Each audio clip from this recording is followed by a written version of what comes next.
자, 우리 지난주에 설 수요일 설교에도 유월절에 대한 이야기를 했는데요. 오늘 여기서부터 또 우리도 시작하도록 하겠습니다. 교재 29페이지입니다.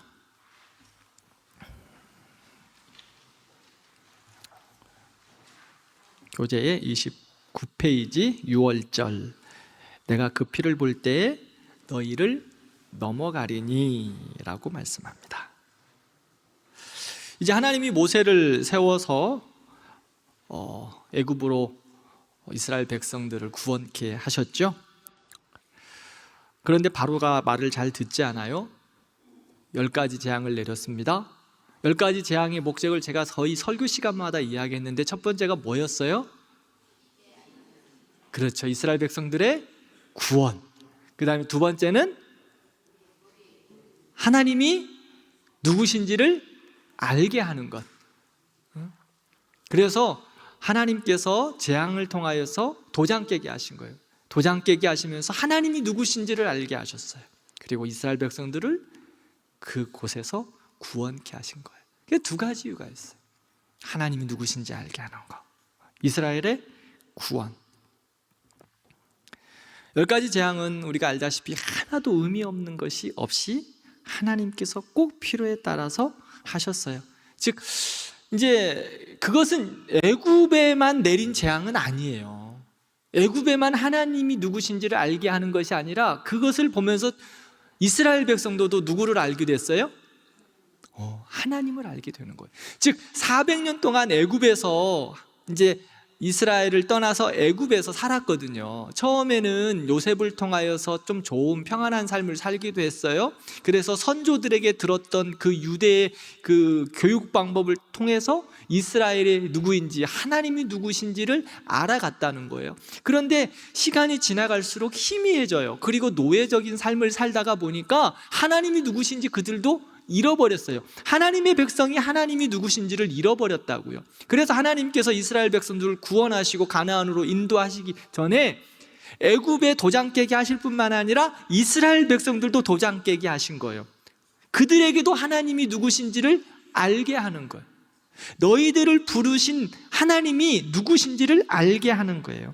그래서 400년 동안 애굽에서 세상의 모든 우상들이 다 있는 애굽에서 그것이 즐겁게 살아갔어요. 그들도 그곳에서 살다 보니까 우상 천지의 삶 속에서 그들도 그곳에 동화되어서 살아가는 거예요. 세상이 동화되어서 살아가지고 하나님보다 세상의 우상이 더 즐거워, 태양신이 더 좋고 바다신이 더 좋고 나일강의 신이 더 좋아 보였어요. 그래서 하나님에게 가서 예배하는 것보다 그들에게 가서 그들의 어려움과 그들의 삶의 필요가 있을 때 그들에게 가서 절하고 제사했던 하나님의 백성들이 말이에요. 그래서 하나님의 백성들이 애굽에 400년 동안 젖어 있었던 그 우상 숭배에 대한 것들을 깨주신 거예요. 애굽을 향하여 깨주셨지만 그것을 보고 누가 깨달으라고? 하나님의 백성들이 깨달으라고. 그러니까 세상의 아픔과 세상의 징계를 하셨지만 결국은 누구를 사랑하시는 거예요? 이스라엘 사랑하시는 거예요. 이스라엘 너희들 보고 깨달으라고. 우리도요, 우리가 깨달아야 돼. 하나님의 말씀 가운데 저건 다 다른 세상을 향한 이야기야, 안 믿는 사람 이야기가 아니라 그 모습을 보면서 누가 저희를 먼저 깨달아야 돼요? 내가 먼저 깨져야 되는 거예요. 내가. 그래서 이스라엘 백성들에게 애굽의 모든 신들은 다 헛것이라는 것을 하나하나 깨주셨어요. 이스라엘 백성들도 그거를 보았어요. 아, 우리를 구원하시는 하나님이 그렇구나, 이런 하나님이구나. 우리 조상이 하나님이 아브라함, 이삭, 야곱, 요셉의 하나님이 이 하나님이구나 알게 된 거예요. 우리들도 늘 하나님, 이 여러 가지 시험과 환난, 어려움, 고난, 그럼 그것에서 무엇을 알아야 돼요? 우리가 애굽의 10가지 재앙을 통하여 무엇을 알았어요? 자, 우리에게 있을 여러 가지 시험도 있고 고난도 있어요. 그렇죠? 우리에게 시험도 있다고요. 제가 말씀드렸죠, 시험은 두 가지라고. 사단이 우리를 무너뜨리고 죄짓게 하게 한 시험, 그 다음에 이거는 시험이라고 하기보다는 유혹이라고 보는 게 더 좋아요. 근데 이제 하나님께서 하나님의 백성들에게 복 주시기 위한 시험도, 즉 욥에 대한 테스트. 이걸 우리 또 한국말로 표현하면 그냥 시험 그러잖아요. 그러니까 좀 자세하게 나누면 유혹, 마귀가 우리를 시험하는 건 유혹, 죄짓게 하기 위해서. 하나님의 사람들을 향하여서 하나님이 시험하는 것, 복 주시기 위하고, 이거는 하나는 죽이기 위한 시험, 하나는 살리기 위한 시험. 하나님이 우리에게 복 주시기 위하고 살리기 위한 시험, 이거는 테스트. 이런 것이 있을 때 무엇을 알아야 돼? 고난이 있을 때, 시험이 있을 때 무엇을 알아야 돼요? 하나님이 누구신지를 알아야 되니까. 이 10가지 재앙, 애굽에는 지금 핍박국, 애굽 사람들에게는 그것이 큰 어려움이었지만 하나님의 백성들에게는 테스트라니까. 그건 누구를 알아야 돼요? 하나님을 알아야 돼. 하나님을. 그럴수록 더 하나님을 알고 하나님께 가까이 가는 거예요. 혹시 우리 성도들 가운데 때로는 고난이 있어요. 그렇지 않아요? 그럼 누구를 더 알아야 돼요? 그렇지. 이 고난을 인하여 내가 하나님을 더 알아가는 거예요. 하나님이 지금 나에게 이 고난을 통하여 말씀하시는 것이 무엇이지? 그리고 하나님께 더 가까이 가는 거예요. 그래야 무엇이 돼요? 은혜가 되고 복이 되는 거예요. 10가지 재앙을 보면서 우리가 꼭 그걸 알았으면 좋겠어요. 야, 애굽 사람들이 잘 죽었다, 이게 아니라 나를 향하여 주시는 말씀이 뭘까? 그래야 은혜가 되는 거예요. 자, 이제 이스라엘 백성들에게 10가지 재앙을 통하여 다 하나님이 애굽의 신들을 깨주셨어요. 하나님이 참신인 것을 알게 하셨어요. 그리고 이제 말 안 들으니까 마지막 어떻게 했어요? 6월절 지난주에 얘기했죠? 6월절은 뭐라고요? 넘어간다. 모든 초태생에 죽음이 있었죠? 무서운 재앙이에요. 그런데 구원받을 길을 열어주셨어요. 무엇으로? 그렇죠.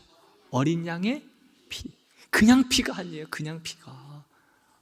어린 양의 피. 즉 어린 양은 누구를 상징한다? 예수님. 예수 그리스도의 보혈의 피. 그것 때문에 산다. 다 죽는데 예수님의 보혈의 피. 그것 때문에 살아가는 거예요. 그 피를 볼 때에 너 넘어간다.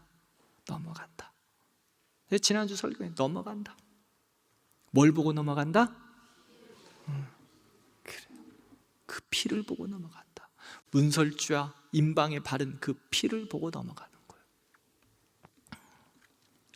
출애굽기에 나타나는 모형 우리 한번 살펴보겠어요.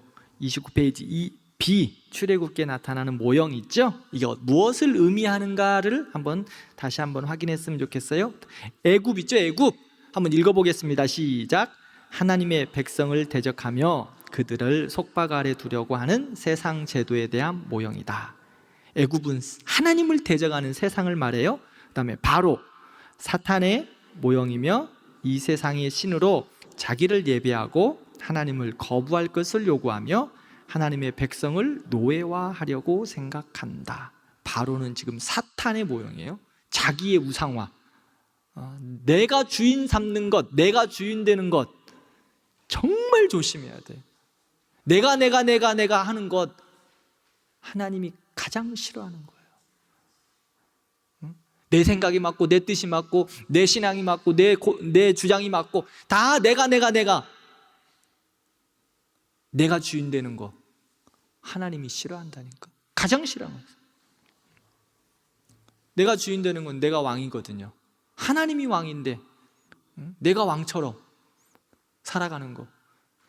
좀 더 심하게 얘기할까요? 내가 왕처럼 살아간다는 건 내가 신이라는 거예요. 내가 하나님이라고 이야기하는 거예요.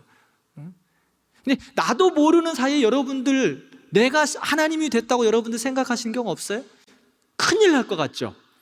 그런데 신앙생활 하면서 내가 하나님 된 사람들 진짜 많아요. 내가 하나님 됐어. 아무리 이야기해도 꺾지를 않아. 목사가 아무리 이야기해도 꺾지를 않아.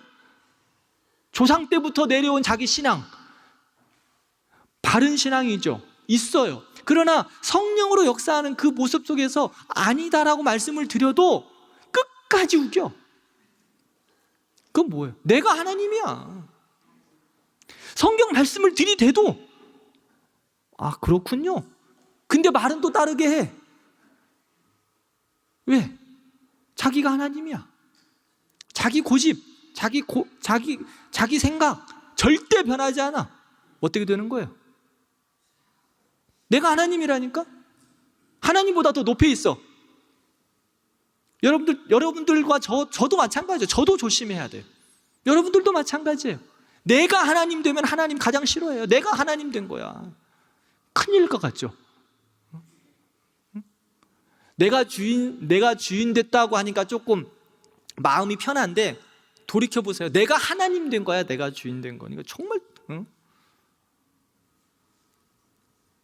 그러니까 말씀 앞에서 내가 하는 건 하나님 앞에서 정말 조심해야 될 일이에요. 우리 신앙생활에서도 마찬가지예요. 내가 하나님 기뻐하지 않으세요. 내가가 아니라 하나님의 뜻이라면, 그냥 주님 뜻이라면 순종하는 것. 자, 이스라엘 세 번째 같이 읽어보겠습니다. 이스라엘, 세상의 속박에서 구원받아 순례의 여행길에 오른 교회를 상징하며 하나님의 교회를 보호를 받고 있다. 이스라엘은 뭘 상징한다? 그럼요, 우리 교회, 대광교회를 상징한다. 그 다음에 모세, 구속자이신 그리스도의 모형이다. 우리를 구원하시는 예수 그리스도의 모형. 그 다음에 홍해를 건넌 일, 성도가 받는 세례를 연상시킨다. 즉 죽음에서 살아나는 것. 만나, 그리스도가 생명의 떡이심을 상징한다. 생명의 떡 되신 예수 그리스도. 유월절, 출애굽기의 가장 핵심적인 모형은 그리스도의 죽음을 묘사하는 유월절 사건이다. 네, 유월절 사건이다.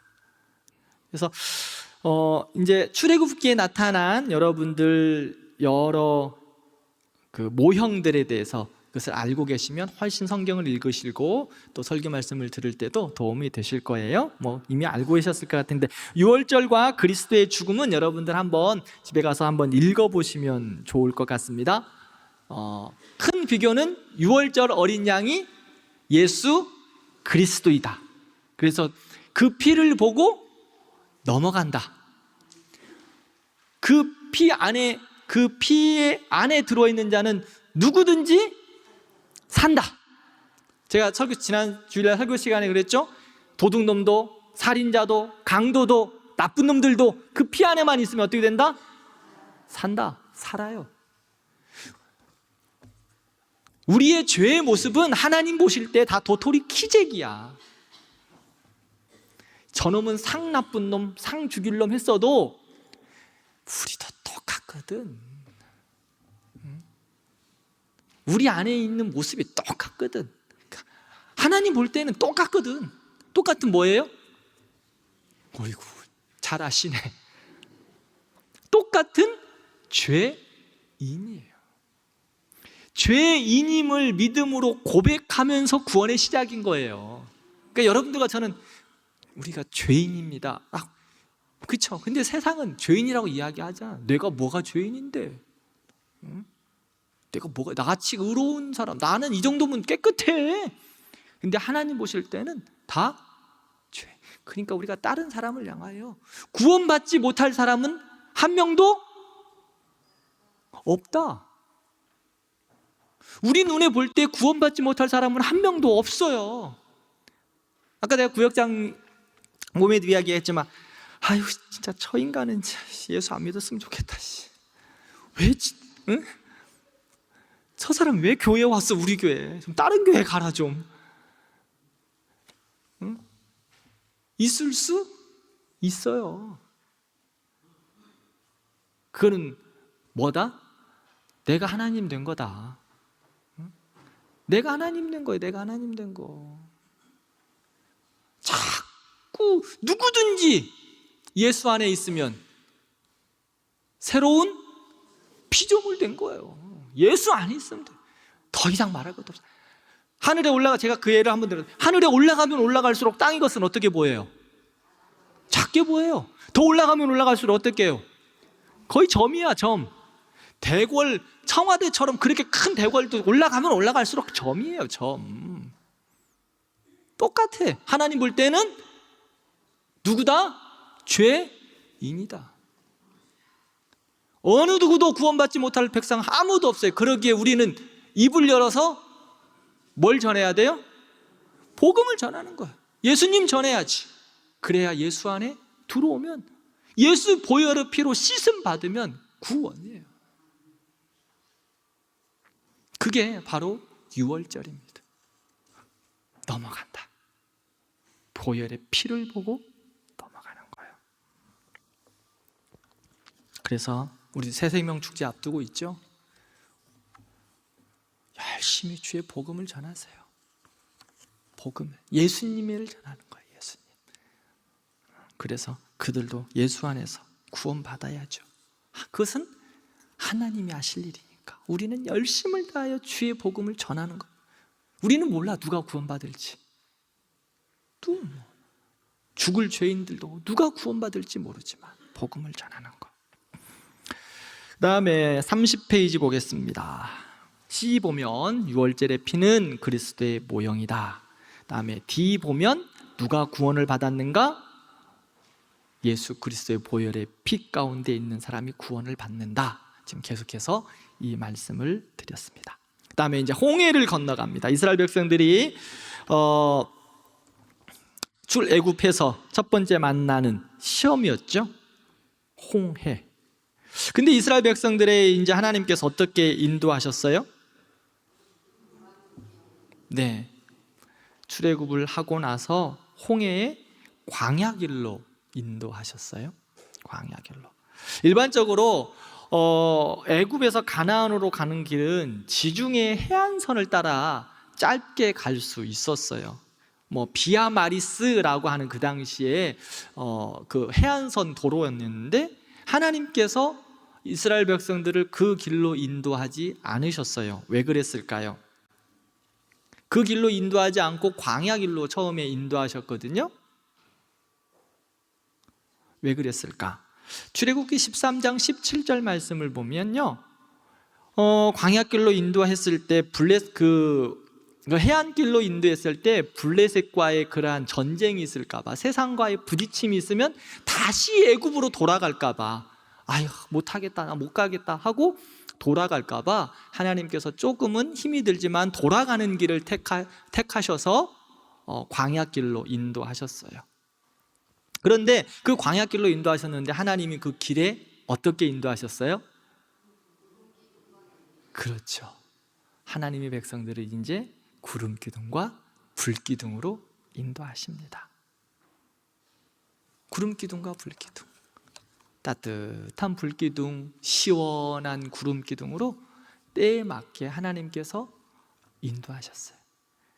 하나님께서 걸음걸음을 인도하셨어요. 멈추라 하면 멈추고 가라 하면 가고, 성막을 중심, 제가 이제 20장 넘어가면 성막 이야기 할 텐데 늘 이스라엘 중심에는 성막이 머물러 있었는데 그 성막을 중심으로 구름기둥과 불기둥이 그 위에 임하여서 성막 중심으로 살아가는 모습들, 즉 하나님의 임재의 중심으로 살아가는 모습을 볼 수 있습니다. 그런데 이제 바로가 이스라엘 백성들이 나갔는데요, 보내고 나니까 너무 힘든 거야. 왜 힘들었겠어요? 일할 사람이 없어. 맞아요. 아침마다 일어나면 따뜻하게 밥 다 차려놓고 해줬는데 내가 아침에 일어나서 일찍 일어나서 밥 해야 돼. 우리 여자 성도님들 누가 다 해줬거든. 인데까지 종들이, 이스라엘 사람들이. 근데 밥 해주는 사람이 없네. 밖에 나가는데 논을 갈고 밭을 갈아야 되는데 한 번도 해보지도 않았는데 내가 가서 밭을 갈아야 되네? 너무 힘든 거예요.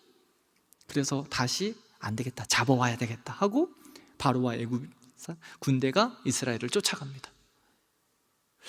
쫓아가는데 어때요? 이스라엘 백성들이 볼 때 갑자기 이제 막 그 말을 타고 쫓아오는 거예요. 애굽 군대들이. 얼마나 두려웠겠어요. 그런데 하나님께서 어떻게 하셨어요? 구름으로 옮기셔서 뒤에 구름으로 구름 기둥을 이스라엘 백성들 뒤편으로 옮기셔서 애굽 사람들이 더 이상 따라오지도 못하도록 막아버리셨어요. 캄캄하게. 근데 가야 되는데 앞에는 뭐예요? 홍해예요. 홍해. 야, 이것 보러 뭐라 그래요? 진퇴? 갈 길이 없네.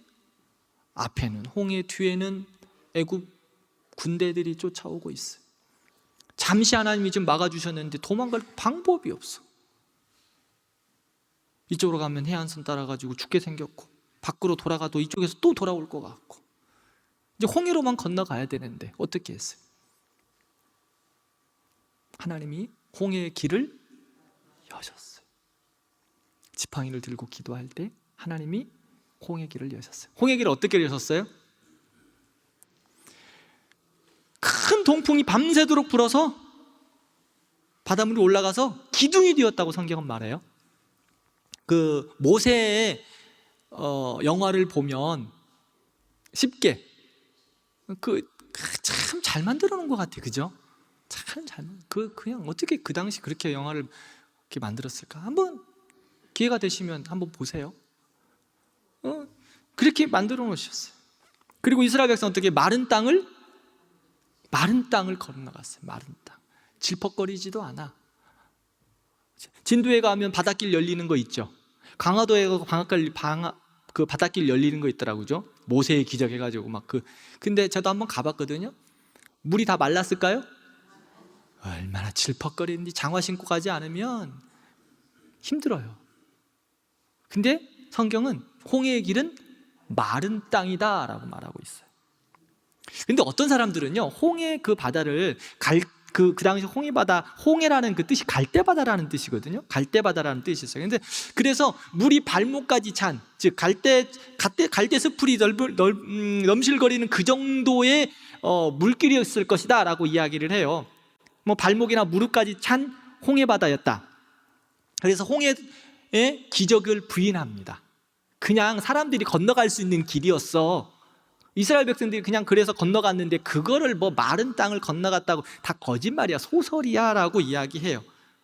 어떻게 해서든지 하나님의 기적을 믿지 않으려는 사람들의 모습이죠.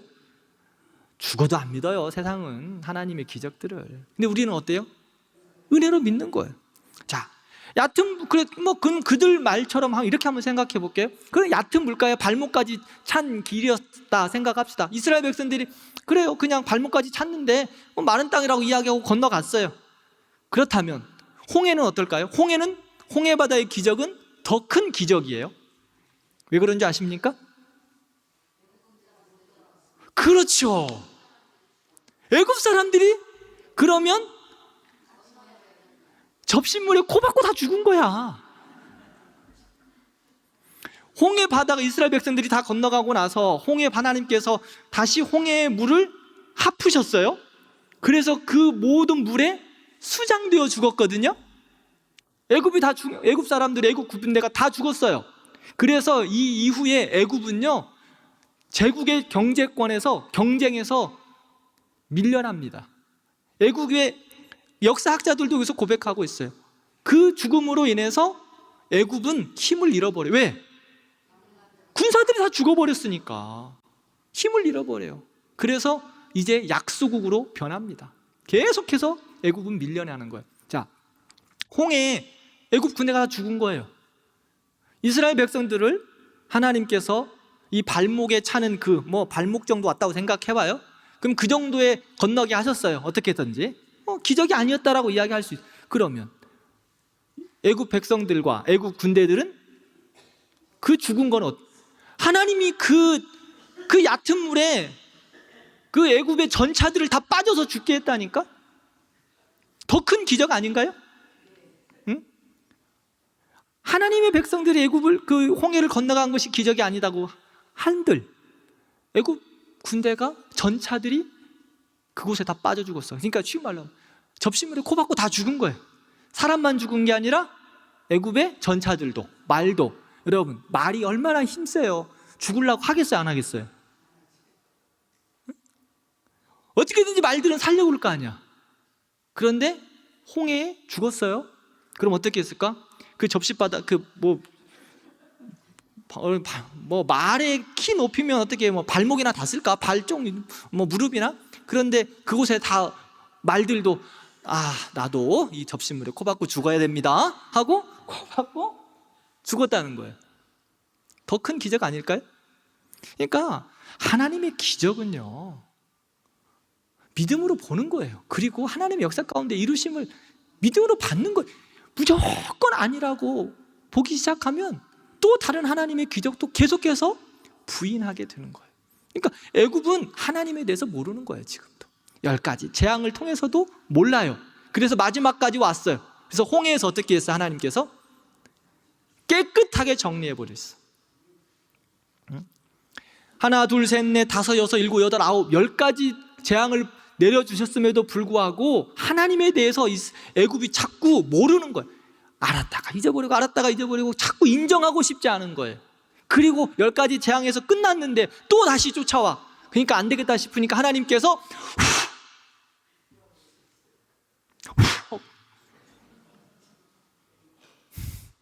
어떻게 했어요? 애굽 끝나버렸어. 불기 10가지 재앙까지만 해도 나도 그래도 살아갈 수 있었을 거야. 끝까지 고집 부리니까 그냥 안 되겠다. 그냥 완전히 끝나버렸어요. 애굽이라는 그 제국이 끝이 나버린 거예요. 자, 아까 10가지 재앙, 이것들을 볼 때 누구를 향하여서 봐야 된다? 나를 향하여서 보는 거예요. 홍해 바다, 그 기적의 사건, 나를 향하여 보는 거예요. 하나님의 백성들이 믿음으로 건너가는 거예요. 우리도 이스라엘 백성처럼 믿음으로 건너가서 홍해를 건너야지. 근데 애굽처럼 세상처럼 그것이 건너가는 게 맞을까, 기적일까 하고 하면, 하나님에 대해서 분명하게 다시 깨닫지 못하면 우리도 하나님이 끝장이라니까. 우리도 늘 하나님 말씀을 나에 대해서, 나를 보면서 직면하는 거예요. 그래야 하나님께서 우리에게 깨달음을 주고. 이거는 모든 적용은 김 집사한테만 하는 거야. 모든 정욕은 우리 장로님에게만 해야 하네. 모든 적용은 그래, 그 박권사 그 소리 들어야 돼. 그 말씀 들어야 돼. 그 박권사 그 소리 들어. 나는요. 나는 안 들어. 근데 우리 전사의 말씀, 나는 더 들어야 돼. 그러니까 남에게 이야기할 건 아니야. 남에게 이야기할 필요 하나도 없어. 나에게 듣는 거예요. 그렇게 홍해가 갈라지고 하나님께서 이스라엘 백성들을 구원하셨어요. 32페이지 보겠습니다. 이제 출애굽기 2번째 넘어갑니다. 이제 홍해에서 시내산까지, 홍해를 건너서 이제 시내산의 그 광야의 시작을 본격적으로 합니다. 시내 광야산, 40년 광야 시대의 시작을 하고 있어요. 자, A번을 한번 보겠습니다. 32페이지 A. 우리 같이 한번 읽어볼게요. 시작. 홍해를 건너 시내산까지의 여정을 통해 하나님께서는 이스라엘 백성들의 믿음을 시험하셨고 그들의 반응을 보시기 원하셨다. 이스라엘 백성들은 그 놀라운 하나님의 기적들을 체험하였음에도 불구하고 여전히 하나님을 불신하고 모세를 원망하고 애굽을 그리워했다. 그러나 그들의 그런 불신과 불평에도 불구하고 하나님께서는 신실하게 이스라엘을 인도하셨고 그리고 무엇보다 은혜로 그들에게 응답하셨다. 야, 이게 하나님의 백성들을 향한 하나님의 사랑이에요. 10가지 재앙을 통해서 애굽을 하나님이 훅 불어버리셨어요. 그런데 이스라엘 백성들은 또 다시 하나님의 보호 가운데 있어요. 또 다시. 그래서 우리에게는 은혜라는 거예요. 모든 것이 은혜라는 거. 나도 하나님이 훅 불어버릴 수 있는데 그래도 참고 기다리시면서 인도하시는 거예요. 하나하나 걸음걸음 인도하시는 거예요. 그런데 40년 광야 생활의 이스라엘 백성들의 대표적인 특징이 뭐예요? 네? 그럼요. 참, 내 모습하고 똑같아요. 불평, 불만, 원망. 그렇게 은혜를 주셨음에도 불구하고 조금 불편하면 불평. 그렇게 은혜 주시고 사랑으로 인도해 주셨는데 조금 힘들면 불만. 그렇게 사랑으로 붙드시고 도우시고 함께 하시고 먹으시고 이쁘셨는데 조금 내 생각하고 다르면 원망. 입에다 달고 살아. 응? 자, 이스라엘 백성들의 모습이 내 모습이니까 출애굽기를 보면서 우리가 그 모습 정리하기를 바래요. 광야의 40년 시작. 그런데 이제 시내산까지 가기 직전에 또 대표적으로 이 불평과 원망의 모습들 4가지를 볼 수 있어요. 장소, 4가지의 장소. 첫 번째 마라, 엘림, 신광야, 르비딤. 자, 이곳에서 일어난 사건을 한번 살펴보겠습니다. 혹시 지도가 출애굽 일정에 대한 지도가 있을까요? 없나? 내가 보내준 거 있는데. 네. 혹시 보이십니까?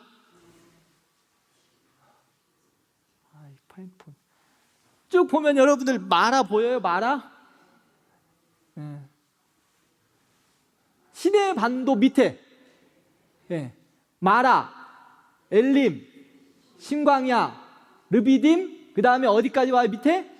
시내산. 이렇게 내려오고 여기까지 지금 고센 땅 저기 위에 보이죠? 고센. 네, 고센 보이죠? 네, 거기서 여기까지 지금 온 거예요. 오, 감사해요. 크게 해주셨네. 이렇게 이제 내려온 거예요. 저 빨간색 있잖아요. 고센에서 빨간색. 그쪽으로 이 해안, 지중해를 따라서 저기 사해 염해 보여요? 그 저쪽 위에 있는 거? 네? 거기가 이스라엘이거든요. 사해가 있는 것. 그러니까 저쪽 지중해를 따라서 가면 뭐 한 일주일이면 갈 수 있는 길인데 하나님께서 그 아말렉 만나가지고 싸우면 어떨까봐 블레셋 만나가지고 저쪽에서 블레셋 만나가면 싸우면 도망갈까봐 다시 애굽으로 도망간다고 할까봐 하나님이 이 시내 반도로 내리신 거거든요. 광야길로. 그래서 이제 하나님이 그를 훈련시키면서 인도에 가시려고 해안선 길로 따르지 않고 광야길로 하나님이 인도하셨어요. 그런데 이제 그 광야길에서 한번 봅시다. 첫 번째 홍해 건너고 만난 첫 번째 곳 마라.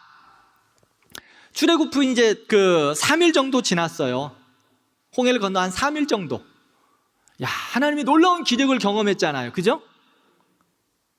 근데 이제 3일 광야를 걸어가는데 마실 물이 거의 떨어졌어. 먹을 물이 없어요. 한 200만 사람들이 준비를 해서 나왔지만 그들이 준비한 물이 어떻게 됐겠어요? 하나하나 떨어졌잖아요. 그러니까 그 물을 찾아준다는 거 쉽지 않아요. 우물이 없어요, 광야에는. 그런데 마실 물을 딱 우물이 있었는데 그걸 먹으려니까 그렇지, 쓴물이야. 그러자 이스라엘 백성들이 원망하기 시작해요. 모세를 원망하기 시작해요. 아까 우리가 모세를 누구를 예표한다 그랬어요? 예수님. 원망하기 시작해요. 목말라 죽겠다. 이스라엘 백성들이 신사적으로 했겠어요? 응? 모세님 물 좀 주세요. 이렇게 신사적으로 했겠냐고. 난리가 난 거예요. 자, 돌아보세요. 얼마나 지났어요? 3일 지났어. 출애굽한 후 3일, 홍해 지난 후 3일 지났어. 근데 물 없다고, 하나님의 기적을 경험한 그들이 물 없다고 지금 하나님을 향하여 원망하고 있어요. 자, 홍해를 가르신 하나님께서 이스라엘 백성들에게 먹을 물을 주시지 않을까요? 하나님이 때가 되면 먹을 물을 주실 거예요. 오늘 로마서 8장 28절 말씀을 우리 구역 공과에서 나눴는데, 하나님을 사랑하는 자 곧 그 때때로 부르심을 입은 자들에게는 모든 것이 합력하여 선을 이루느니라. 하나님께서 합력하여 선을 이루시게 하실 거예요. 먹을 물 주실 거예요. 하나님의 때에 하나님의 방법으로. 쓴물을 생수로 바꿀 수 있는 분이 하나님이세요. 그런데 그들은 하나님의 기적을, 하나님이 누구신지를 자꾸 잊어버려요. 하나님의 은혜를 잊어버린다고. 내 입에서 원망과 불평이 여러분들 있습니까? 자꾸 비판하고 힘듭니까? 내가 하나님의 은혜를 지금, 하나님의 은혜 가운데 지금 멀어지고 있구나라고 판단하시면 딱 맞아요. 우리의 삶 속에서 입에서 불평이 나온다. 내 은혜 떨어졌구나. 그게 바로 밑에요. 다른 거 체크할 것도 없어. 내 입에서 자꾸 불평 나오고 원망 나오는구나. 그냥 그러면 모든 것 정리하고 납작 엎드려 기도하는 거예요. 하나님 잘못했습니다. 무엇을 잘못했는지도 모르지만 엎드려서 기도하고 잘못했습니다 하고 회개하세요. 불평하는 것 그 자체가 죄악이야. 그러기에 회개하는 거예요. 그러면 하나님이 그 불평 가운데 나를 어렵게 했던 것들을 하나님이 기억나게 하실 거예요. 그때는 진짜요, 성도님들, 다른 방법 없어요. 내 입에서 자꾸 불평과 원망이 나온다, 생각하고 고민할 것도 없어요. 그냥 하나님 앞에 나와서 납작 엎드려 기도하세요. 하나님 잘못했습니다. 그럼 하나님이 그 원인을 생각나게 하실 거예요. 근데 이스라엘 백성들 하나님이 기적을 잊어버려요. 은혜도 잊어버렸어. 다 잊어버렸어. 그냥 문제 앞에서 직면해서 불평과 원망만 하는 거예요. 절망하고 불신하는 거예요. 저는 그래서 우리 교회가 그냥 우리 성도들이 이런 그 불평과 원망이 아니라 하나님을 향하여서, 이스라엘 백성들이 그 홍해를 건너고 미리암이 막 하나님을 찬양하잖아요. 그런 찬양이 늘 나왔으면 좋겠어요.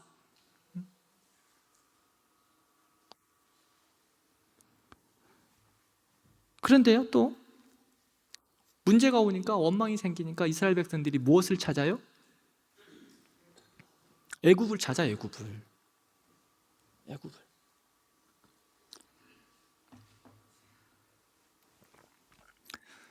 출애굽기를 설교 준비하다가 보면 화가 치밀어요. 아이고, 진짜 애굽 가면 뭐 좋은 거 하나도 없고, 종로도 타면서 맨날 있었던 것들이 뭐 또 애굽에 가면 뭐 어쩌다는 둥. 저도 화가 치밀는데 하나님 어떠셨을까? 근데 그 꼬라지가 제 모습이더라고. 애굽을 향, 이스라엘 향한 욕할 거 하나도 없더라고. 그 모습이 다 제 모습이더라고. 얼마나 하나님의 은혜를 잘 잊어버리는지. 조금만 문제만 생기면 하나님이 하실 거야 하고 기도하고 기다리며 기도하고 하나님 앞에 정말 잠잠히 하나님의 은혜를 구하면 하나님이 해주셨을 텐데, 그것 좀 못 기다리고 원망하고 불평하고 시기하고 질투하고 내 생각, 내 주인 돼가지고 내가 주인 돼서 내 마음대로 하는 거. 그래도 하나님이 끝까지 참고 기다리시고, 그래도 참 하나님이 너무 감사한 건 그래도 참고 기다려주시는 거예요. 나뭇가지를 던져라, 쓴물이 단물이 됐어요.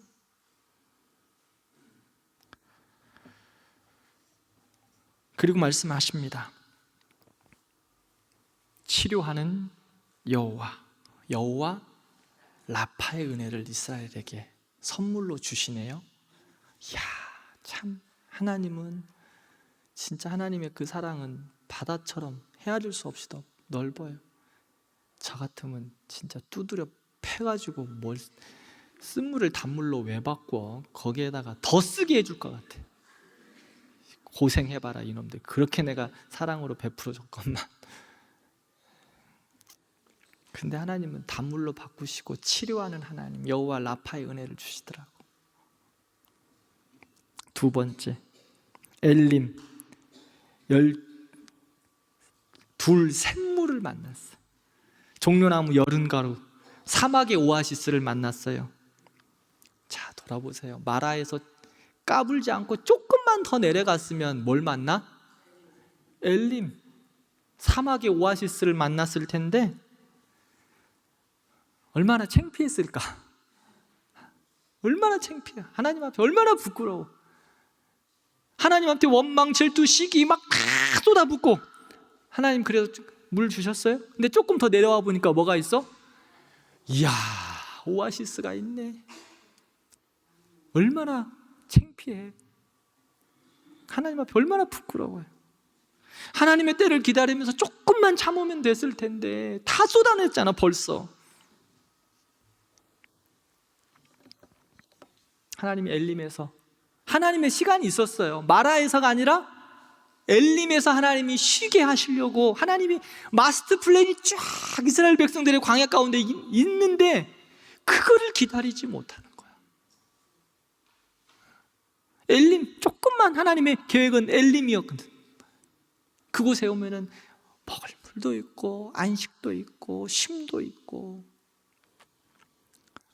제발 사랑하는 성도 여러분, 우리 하나님의 그 역사하심을 참아 기다리며 기도하십시다. 말로 실수하지 말고 행동으로 범죄치 말고 하나님의 때를 기다리면서 겸손히 하나님의 인도하심을 받는 우리가 되었으면 좋겠어요. 그 다음 도착한 곳이 어디예요? 신광야, 광야예요. 출애굽 이제 한 2달 정도 지나간 것 같아요. 한 15일. 음식들이 다 떨어졌어요. 애굽에서 준비해요. 이제 그 바리바리 싸갖고 왔잖아요. 다 떨어졌어요. 광야에서 먹을 것이 있어요? 없어요? 먹을 것이 없어요. 하나님이 주실 거야 하고 기다렸겠죠? 먹을 거 없으니까 이제 하나님이 주실 거야 하고 기다렸을 것 같은데, 그렇지, 또 원망하네. 먹을 게 없다고. 또 주라고. 왜 여기 왜 광야로 데리고 나와서 굶어 죽게 하냐고. 그러면서 또 이 입으로 또 범죄해. 무슨 범죄? 애굽에서 노예 생활이 좋았다고. 먹을 거 없다고. 애굽에서 노예 생활이 좋아서 그때는 죽도록 고생을 했지만 먹을 거는 주었잖아. 그런데요, 애굽 사람, 그 이스라엘 백성들이 뭐라고 이야기해? 내가 거기서 고기를 먹었어. 마늘을 먹었어. 그거 생각나 이야기하고 있어. 자, 애굽 사람들이 종되었던 이스라엘 백성들에게 고기를 주면 지들한테 얼마나 좋겠어. 그렇지 않아요? 고기 구워 먹을 때 마늘 구워 먹는, 그 당시에 마늘은 얼마나 귀했는데 종들한테 무슨 마늘을 주면 얼마나 좋겠어요. 하다가 하나 꼼쳐가지고 몰래 먹었겠지. 그런데 우리가 애굽에서 고기를 먹고 마늘을 먹었던 때가 엊그저께 같은데 왜 우리 광야로 불러내가지고 이렇게 먹을 것도 없이 죽게 하냐고 이야기하는 거예요. 지들이 먹었으면 거기서 뭘 얼마나 먹었다고. 그래서 애굽으로 보내달라고, 세상으로 보내달라고 이야기하네. 아마 모세가 이 광야에서 이스라엘 백성들의 그 원망과 불평의 모습을 보면서 어땠을까요? 40살 때 왕자로 아주 참 멋지고 잘 나갔을 때, 그때 이스라엘 백성들을 애굽에서 출애굽시켰다면 모세가 40세 때 어땠을까? 혈기왕성해서 됐어, 니들 죽었어 다시, 막 그랬을 거야. 그런데 광야에서 모세도 훈련받았거든. 40년 동안 훈련받았잖아. 그래서 혈기대로 하지 않아요. 하나님의 때를 기다리면서 그들을 위로하고 보듬어주고 사랑으로 안아주고. 사랑하는 우리 성도 여러분, 혹시 우리 권사님, 장로님, 구역장 여러분, 마음에 안 드는 성도 있죠? 아이고, 저거 내 동생이면 진짜 한 대 콱 쥐어받고 싶은 사람들도 있잖아요. 없구나. 이야, 우리 역시 대광교회 성도들은 성숙해요. 저 여기서 한 11개월 사역하는데 아직 제가 보기에는 있어요.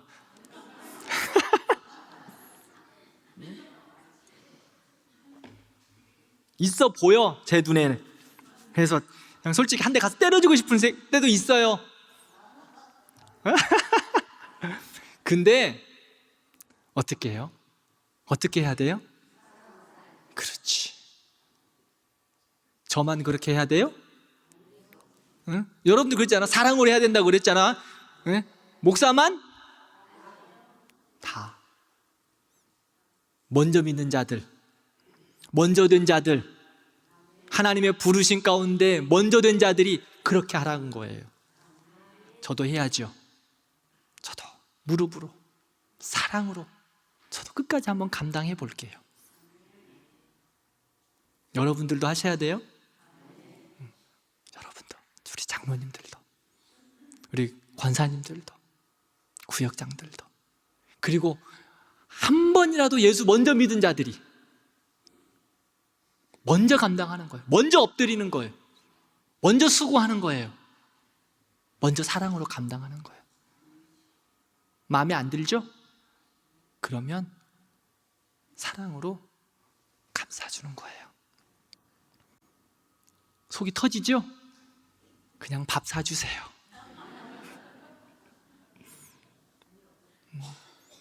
속이 터지니까 때릴 수는 없고 밥 사주세요. 커피 사주세요.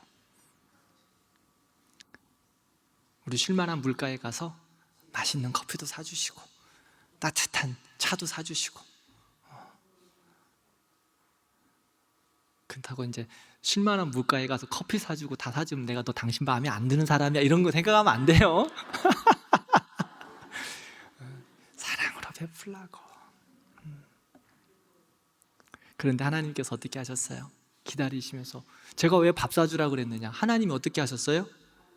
만나 주셨잖아. 내가 그래서 밥 사주라 그런 거예요. 속 터지고 때리지 말고 하나님이 어떻게 했어요? 만나 주셨잖아. 메추라기 주셨잖아. 고기 없다고 고기 먹었다. 애국에서 지들이 고기를 먹었으면 뭘 얼마나 먹었겠어. 근데 하나님께서 고기 주셨잖아. 입에 끼일 때까지. 속썩이는 우리 구역원 계세요? 마음에 안 드는 진짜 저거, 아이고 진짜 내가 예수님만 아니면 너는 죽었다. 성도 계세요? 밥 사주세요. 그럼에도 불구하고 그냥 더 속쓰게, 더 마음 아프게 해요? 입에 고기가 끼일 때까지 사주세요. 하나님께서 우리를 향한 마음이에요. 우리를 그렇게 하셨잖아요.